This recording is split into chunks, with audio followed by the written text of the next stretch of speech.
Tensions flared in Chirala, Bapatla district after a road accident in the national highway at Epurupalem, where a car collided with a two-wheeler, resulting in the death of ARSI Sampurna Rao, who was riding the bike. The driver of the car, SI Vijay Kumar, fled the scene after the accident. When the police filed to include SI Vijay Kumar's name FIR, the family of the deceased, along with the Dalit community leaders, staged a road blockade at Chirala Court Center Road, demanding immediate arrest of the officer. This protest led to a significant traffic jam on Chirala Vadarevu Road. The situation de-escalated when Chirala Rural CI Seshagiri Rao assured the family that SI Vijay Kumar would be arrested, leading to the end of the demonstration.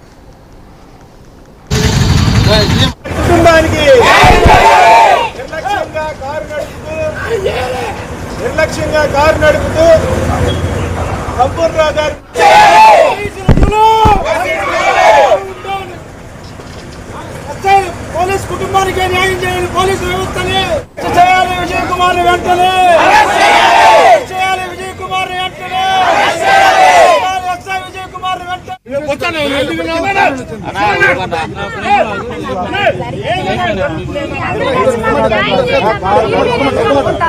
నేను చెప్తున్నాను.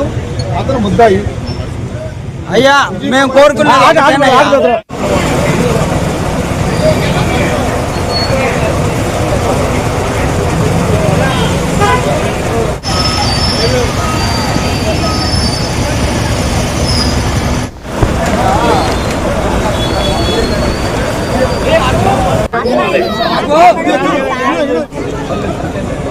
ఈ సమస్యలో జరిగింది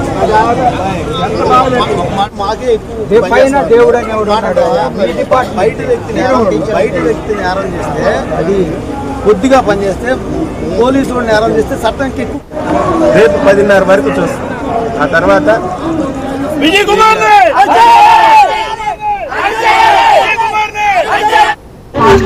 అందరికీ నమస్కారం అండి.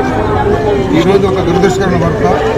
మా department సంబంధించినటువంటి మేడే సంపూర్ణ గారి బాపట్ల జిల్లా పోలీస్ ఆఫీసులు ARSIగా పనిచేస్తున్నారు. ఈరోజు ఆయన విధులకు వెళ్ళే క్రమంలో ఒక యాక్సిడెంట్ జరగడం జరిగింది.